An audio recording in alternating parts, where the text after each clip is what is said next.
Hello, everybody. This is Jason. And this is Jeremy. And we are from the Music Store. We have with us a very special, I was about to say guest, but it's actually technically not a guest. Not anymore. Not anymore. Well, she is a guest and a contributor. We have Arthi with us today. I think we had mentioned a few episodes ago that we had somebody that was coming on to help us and actually fact-checking, which is something we've never done. Right. And she mentioned to me the other day that maybe we should fact-check. Yeah. Which we could maybe ruin the entire show if we actually did that. If there was anything true to what we say. So thank you for coming on and being here today. Could you tell everybody a little bit about yourself, a little quick background, and why on earth you would want to be associated with us? Well, I've spent most of my career doing research and analysis, but in economic development and finance. But I've always liked digging into the intersection of history, business, culture, music. And there's some really awesome podcasts out there right now that are doing that and telling stories from different perspectives. And I want to be part of that. That's great. We actually met at a children's birthday party.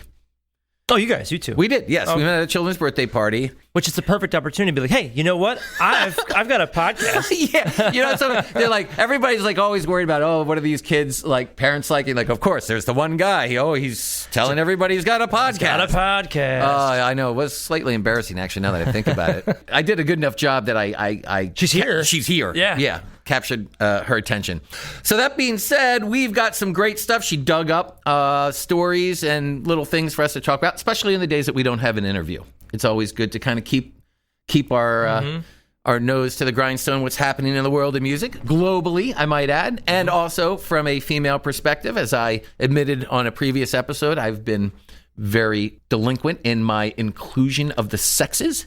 We're gonna work on that. So we got a couple cool stories that she dug up for us, and one I'm going to have her lead off on is about the grand patron of all country music, Miss Dolly Parton. So why don't you lead us off on that story, Arthi? Yes, Dolly Parton is launching a new rock album on November 17th, her first one. And it's basically a year after she was inducted into the Rock and Roll Hall of Fame last year. I figure if I'm going to be in the Rock and Roll Hall of Fame, I'm going to have to earn it. I'm going zip-zop over the bottom of the Now, did you see that performance when she came out? Is that the one she did with Miley Cyrus? No, this one, she was introduced in the Rock and Roll Hall of Fame, and she came out and did a song, I believe it was called Rockin'? That's like the hook. And she talks about how even though she sings about the fact that even though she's a country singer, she's been rocking since the day that she was born, which I think was somewhere around 1850 or something. But I'll tell you what, for her age, she's a bad mamma jamma. I mean, working 9 to 5. She's working more than 9 to 5, or at least her plastic surgeon is. She looked absolutely great on this. She was in like a black latex leather rock outfit, but really kicking it. It's like she's a freak of nature. The amount of material she's done, music. She's written so many songs for countless other, not just country artists, I think pop world too. That's the funny thing. You realize, oh my goodness, when we look at the liner notes, this is written by Dolly Parton. Could be a Madonna song, could be, modern song. Well, one of the most famous one was the Whitney Houston tune. That's right. Mm-hmm. So when that what was the movie with Kevin Costner or something, right? Bodyguard, right. Mm-hmm. Actually, this is Arthi's department here. She fact-checked for us. Okay. How many songs has Dolly Parton written? Well, by her own estimates, she's written about 3,000 songs. Wow. Writing 3 songs to anybody who's ever actually tried to write a complete song is in itself a feat, I think. Yeah. I mean, I guess it's like a muscle.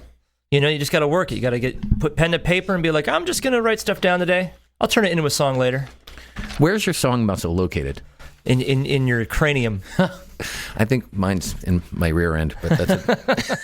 This is interesting. Dolly Parton, who has been in the business for decades, you would think that she would jump at this honor, but she actually was very surprised and said she wasn't sure she deserved it, and wasn't sure she was the right person to get nominated. But then I guess the Rock and Roll Hall of Fame persuaded her, and she said, well, now she's going to have to record a rock album. Wow. So there you go. There you go. Yeah, so she probably thought that, okay, that's great. I like this accolade. And then, like you said, she had to be persuaded, because that's funny that she never considered herself part of because country always kind of crosses over with rock and roll. And I'm going to say, here's my thing. Modern country has actually taken over what rock as we kind of grew up was. Like, you listen to some like Big and Rich songs, or some of these other guys, they're big heavy guitars, they're distorted guitars, they're big drums rocking. And it's kind of, in a way, it's like if Tom Petty like really got supercharged, and then with a little bit of twang, country took that over. And there's a lot of tunes that are classified as country, but when I listen to them, it's like they're really rocky hybrid. That's funny songs, that you mentioned Tom Petty. You know what Tom Petty said about? He's quoted as saying about modern country music. Country music now is bad rock and roll with fiddles. You know what I say? Sometimes I say country music is like kind of like R&B and hip hop for white people. Because they've just sort of gone out and culturally assimilated all different types of music, which is cool. Like, you want everything to be inclusive. I'm a little bit of a purist. Like, I kind of... You don't like no honky-tonk badonkadonks? Actually, guilty pleasure. Honky-tonk badonkadonk is a guilty pleasure song of mine. Especially Trace Atkins. Honky-tonk badonkadonk. He's got like the deepest voice of any human. He does. He's as tall as a redwood, too. I think that's part of it. Yeah. And I publicly would not admit that I didn't like honky-tonk badonkadonk, just in the off chance I ever met him, because we're so famous in the public eye. Right. He'd be like, you were crap talking my song, and then he would just beat me up and eat me or something. I don't know. He's a big guy. He's a big man. We don't want to piss off Trace Atkins. Okay, guys, let's get back to the details of Dolly Parton's album. It sounds really interesting. It's going to have 30 songs, about 9 original and 21 cover songs. She's collaborating with a bunch of different people, like with Lizzo for Stairway to Heaven, with Ronnie Van Sant for Freebird, and Baby I Love Your Way with Peter Frampton. Every Breath You Take featuring Sting, Open Arms featuring Steve Perry, Purple Rain, I Hate Myself for Loving You, featuring Joan Jett and the Blackheart, Night Moves, featuring Chris Stapleton, Wrecking Ball, featuring Miley Cyrus, who, by the way, is her goddaughter, I Can't Get No Satisfaction, featuring Pink and Brandi Carlile, Heart of Glass with Debbie Harry, Don't Let the Sun Go Down on Me with Elton John, We Are the Champions, Bygones, featuring Rob Halford, You're No Good, featuring Emmylou Harris and Sheryl Crow, Let It Be with Paul McCartney and Ringo Starr, and special guests Peter Frampton and Mick Fleetwood. And that's just some of the songs that are on that album. There's a lot to say about that. First of all, 30 songs is technically not an album. That's a double album. Yeah, double album. That's a double album. So, of course, like, the superhuman power that she is overly rocking it. Well, none of them are original, and the rest of them are covers. So now she's written 3,009. That's right. 3,009 songs. The Freebird thing, I kind of feel like the jury's out for me on that one. We don't need to hear, because what's going to happen? What's it going to be? What ground are you going to break with that? Yeah, it's like it already broke ground with super long guitar solos. Like, what else? What are you going to do to it now? Make it bluegrass? Yeah. Well, there is the picking on. I came home the other day, and my wife who's not a bluegrass person, was listening to like one of the pick-and-ons. Yeah. Where it's basically this series of albums where people go out and they do a Metallica or Poison or 80s band or whatever, and they'll do a bluegrass version of it. And actually, I think the true test of a good song is it doesn't matter what genre you play it in. Right. I mean, if you can play a bluegrass version of a song, you're like, this song kicks butt, and it was a metal song or whatever, or you start out as a jazz song and you can play it bluegrass, and it's a sign of a great song. A great song is a good song. There's been quite a few covers that one of them was this Madonna tune that I heard Tommy Emmanuel, of all people, cover. I was playing it for somebody else. I said, this sounds really familiar. They're like, this is a Madonna song.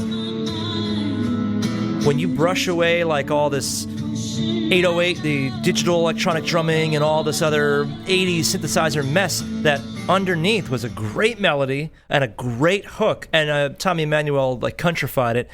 And turn it in like a ballad, and it was beautiful. Still, and the melody was still the original melody. So yeah, it's good song. Is a good song. Good song. Mm-hmm. And then she's doing "Stairway to Heaven" with Lizzo. Now that one, I have to say, I'm kind of It's kind of how you like slow down on the highway to watch a car crash. Like I don't know how on earth that is going to go, but I would listen if I was given a choice of things like on a menu, and here are the Dolly Parton songs.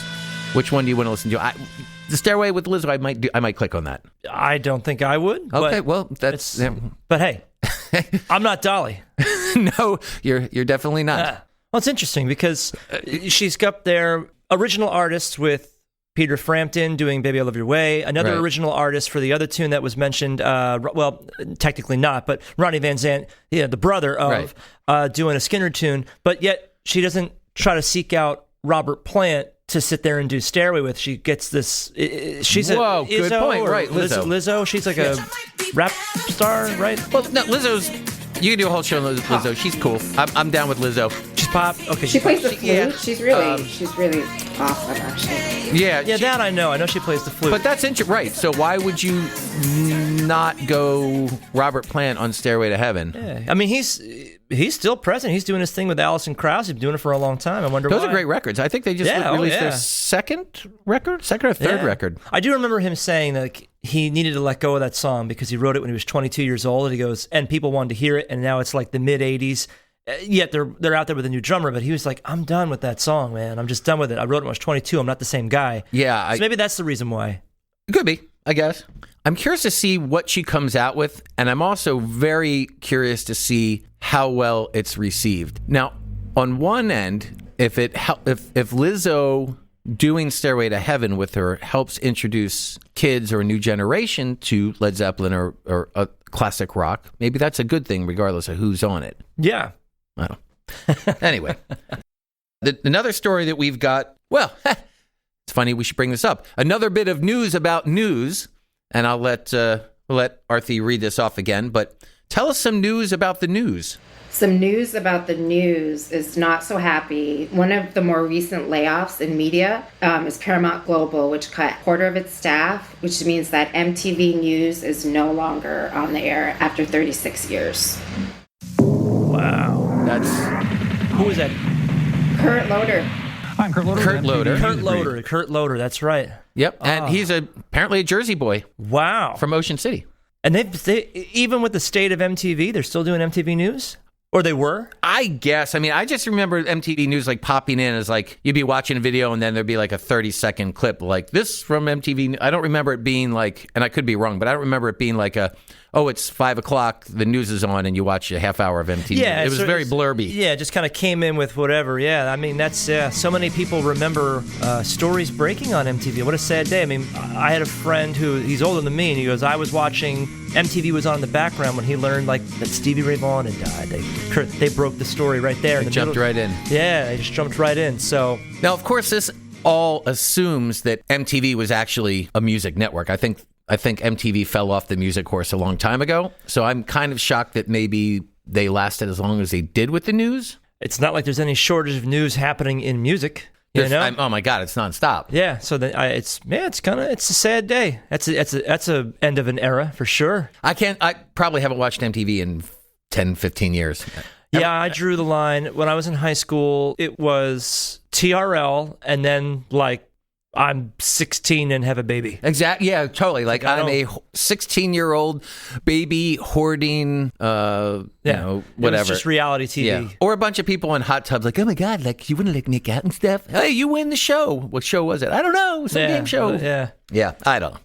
Oh, the real world. Yeah, there are certain things I will lament in losing in our culture. I don't know if MTV will be, but I gotta tell you, Kurt Loder was a solid guy. Yeah, I enjoyed. I mean, him. He was for real. Yeah.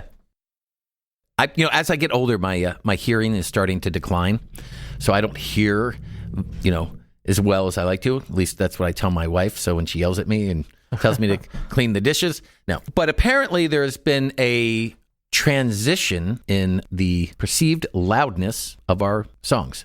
Globally, like overall, everything? I don't know. I'm going to let Arthi tell us. Yeah, Arthi, tell us about the current trend in the change in perceived loudness. Yeah, I mean, you guys are musicians, and apparently a big thing in pop music is the lead vocals are like front and center, and that's like popular belief. But apparently, these German university, this acoustic scientists did research for the past like 50 years of top Billboard 100 songs and Grammy-winning songs in country, rap, pop, and metal, and noticed that the lead vocals are getting softer.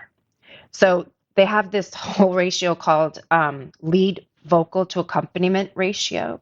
So what they do is they take the lead vocals out, they isolate it from everything else around, and they found that rock, actually metal has a negative LAR, which means like the music is so loud, and rock has like a near zero, whereas rap and pop have more positive, like larger numbers because those vocals are front and center. So it's super interesting. Yeah, you know who had a comment on that was Beck. You know where it's at. We got 2 turntables and a microphone. Oh, yeah. He had made a comment about if you listen at the lead vocals a little bit on the backside because the track is so pumping, right? Yeah. So if it's all vocals out front, it'll definitely change the energy. I mean, there's some songs that I think like you want to hear the vocals up front, but definitely, to me, when I'd be curious to see what you think. It is a bugaboo of mine when the vocals are buried. There are a couple records where, whether it's how it's mixed or it's probably more of an EQ thing than anything else, but I don't like it when they're buried. I don't like it when I can't hear what they're saying. Not that the vocals need to be so far on top of the music, because then that always sounds like a schmaltzy, and not to throw them under the bus, but a schmaltzy Broadway recording, because Broadway is like, well, we're all about the lyrics. Yeah, nobody cares about the guitar player on Broadway. Well, even when you hear a cast recording, I'm talking orchestra, doesn't matter what it is, everything feels like it's underneath. And it's the same experience when you go see Broadway live. It's the vocals are screaming on top of everything else. It's a very kind of like a topsy-turvy kind of a mix. Well, it's a story, yeah, but they're doing this story. Sure, but the thing is, if that starts to creep into pop music and rock music, I think that would be kind of a bad thing. It's tough. I guess it's a fine line. You gotta walk when you have that. Now, maybe you should break that. Maybe you should come out with like a musical. It's all screaming guitars, and you can barely hear the singers, which will leave the story open to interpretation. Yeah, there you go. That's kind of how Tool sounds already. Yeah. Tool, even though Maynard's such a good singer, it's very buried underneath all the... Now, Arthi, did the engineers discover that the music to vocal ratio is getting louder, or is it that vocals are being mixed softer, or? I think they're saying the music is getting louder. Huh. That's really interesting. Maybe because pop music has nothing good to say these days. I would literally so I have 2 young daughters, and it's just nonstop in the car with like pop music, and time for me to yell, time for Jason yelling at clouds. I mean, some of the songs are just such crap, right? Like, and it's like, you're not singing about anything. You're doing the same nursery rhyme kind of melody over and over again. So yeah, I don't want to listen to you sing. Yeah. Might as well put the kick and drums in because I don't want to listen to your god-awful song. Yeah, the millennial whoop. I think it's even gotten worse than that. Anyway, whatever. If they do the demographics for our listening audience, what do you think the slope or the where is it going to drop off a cliff? Do Gen Z kids want to listen to these 2 old guys yell about stuff? Hey, listen! Well, they do when they come into the store. That's true. They like what we have to say. Yeah, it's like there's a bunch of crazy old guys and then some wide-eyed youngins. That's right. We're giving them pearls. Pearls of wisdom, kid. Now, my story begins in 1952. I don't know how I feel about it, but anyway, music's changing. On our final story today, we've got the 2023 Eurovision Song Contest apparently was held. Now, a few episodes ago, we did a thing on Ukraine. Now, last year, Ukraine actually won the song contest. I'm unaware of this contest. Well, so Arthi's going to tell us all about it. It's really interesting, and it's so un-American. It's very un-American in its bullet points. Okay. And I think that'll become clear as we go through a few of them. So, Arthi, give us some of the bullet points on the 2023 Eurovision Song Contest. Yeah, well, the Eurovision Song Contest is the world's most watched cultural event.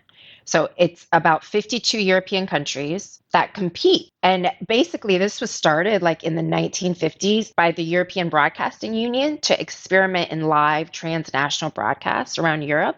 And it's just become this huge event. Apparently, it's the world's most watched cultural event. I mean, the World Cup is obviously the world's most watched event, but this is like 180 million viewers. the host city organizes a Eurovision village. It's kind of like, Olympic Village. And it's a week-long event where there are like 3 big concerts. And the final concert was this Saturday, and Sweden won, basically. Country known for producing some pretty big pop artists. Right. Yeah, Sweden won. Yep, they won with the song Tattoo. And the pop singer was Loreen.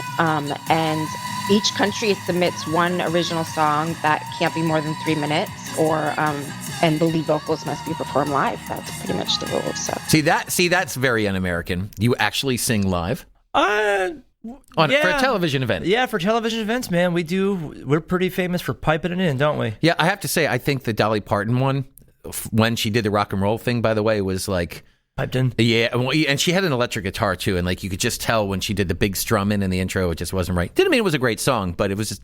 I get it. If you're doing a big production and you've got millions and millions and millions of dollars on the line, like you don't want to leave anything a chance. And I think that's what happened with the Super Bowl halftime. They're just like, we're just not even going to take a chance of actually people really singing live. And of course, the big one with that was the whole Mariah Carey Rockefeller Center Christmas episode that was a few years back. Remember? Well, I think with that example, I think she's pumped in for certain things and she's supplemented with her backing. Well, I think vocals, on that right? one, she like did a bad note. Unless I'm remembering that incorrectly. No, you're remembering it correctly. It was that, but I think she's sort of live, and I don't know if there's a mixing guy, a disgruntled sound engineer on her, because that's the reason. They all mixing engineers. Well, there are you go, right? disgruntled. That's the reason why this whole thing got released, and apparently, like, somebody was able to get a hold of the master recording, and it's like, this is what she really sounds like today. Yeah, and apparently that's kind of that whole. Well, I think if conspiracy. it's a contest, obviously, if everybody's got. I mean, it makes sense because it's a contest that everybody would be singing live. So that's really cool. It's not only, it's a communications thing too, right? How they're... Well, she said that they were doing it to try, just like test out the whatever continent. Now, and this goes back a while because apparently ABBA, another Swedish group, had won that in 1974. Wow, okay. So, and you know what? Actually, it kind of seems like a kind of an in-your-face, like Cold War era thing to do, right? For Russia to be like against like the Russian, be like, okay, we're going to test our communication networks. We're at the height of the Cold War. It's the 60s or 70s, and we're going to do it by Swedish pop songs. But I think that's really cool. That's American Idol on a whole new level. Yeah. One of the rules is you can't vote for yourself. Oh, yeah? Well, yeah. Americans would never do that. Like, yeah. I'm seeing here in your notes that we have... One of the winners was Celine Dion. Yeah, how is that possible? 1988. And she's not from Switzerland, is she? I thought she was French Canadian. Yeah, me too. Yeah, maybe she has dual citizenship. Really? Maybe she resided. All right, while we're bantering, just Google Celine Dion birthplace because she's very French. Man, Quebec is like Quebec. She's ours. Yeah, totally. Like, well, I thought they owned that. Oh, I got it. What happened was she sang for Switzerland, but she is a Canadian singer. See, a lot of Americans don't realize that she had a career before she got huge in America. She's been huge in Canada ever since she was probably like a teenager, right? Yeah, I think she was like an ongoing thing. Yeah, and her producer was also her husband who discovered her, right? And she was, I know unfortunately he passed away, he had cancer or something like that, right? But this was, a lot of people don't realize it. So wow, back in '88, she was a winner of this particular trivia question. Celine Dion's biggest hit was? My Heart Will Go On? I don't know. Oh. I was kind of hoping you would know. It's the Titanic song, right? Oh, yeah, right. That's why I'm thinking. That's what the Titanic song was called, is My Heart Will Go On? My Heart Will right? Go On. Something like that? I don't know. We're finding out right now. Yeah, I can hear it in my head. My heart will go on. Yeah. But my ship won't. No, the ship's in a sink. Is that bad form? I think that's bad form. It was 100 years ago. There was another really interesting thing that Spotify is having some real problems with there are AI music labels that generated AI music, probably done by somebody who doesn't know anything about music. But so they generated music, uploaded it to Spotify, which took over, I think at some point, like up to 25% of the songs. And then they created bots that would listen to their AI created music, thereby generating royalty revenues from Spotify. So it's hacking Spotify. Like, we're going to create music that doesn't really exist, and then we're going to play it by listeners that don't really exist, and you get to pay us Spotify record royalties or performance royalties for the pleasure of doing that. This whole system is like falling apart. Could you imagine if it was actually being, if that atrocity was being perpetrated by all the people that are angry about royalty payments from streaming sites like Spotify? Like all the artists who are getting super angry about, like, saying, they're screaming like, hey, we're not making enough money from this. I think you know what the problem is just as well as I do. Like, this is, I mean, I know a lot of people lately have been stepping up to the plate and saying that this isn't right and we're not getting paid enough. The artists aren't getting paid enough now that it's gone streaming. And imagine this is them, their way of getting back. This mission is too important for me to allow you to jeopardize it. There's a lot of layers to that cake. It's like an onion. Yeah. It's like the royalty thing is it's a rabbit hole. There's a lot of levels to that. We'll get into that one eventually. I think that leaves us pretty good that's kind of fills up our time with some little bits of news and things to talk about this week. We're going to have Arthi come back and fill us in and other things going on in the music world. At the very least, you can just keep us on track. I like the idea of real-time fact-checking, where I can just spout some random baloney and she's got to look it up. Yeah. That's great. Well, it turns out you're completely wrong about that, but it was a good point. Thank you guys, everybody, for listening this week. I'm Jason. I'm Jeremy. And you are... Arthi. And you're listening to... From the Music Store. On... IDK.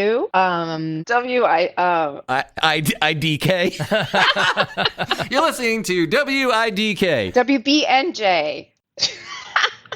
Thanks, everybody. Listen to us on the internet. Everywhere where you can get a podcast. Yeah, wherever you listen to stuff. Thanks. We will see you next week. This conversation can serve no purpose anymore. Goodbye.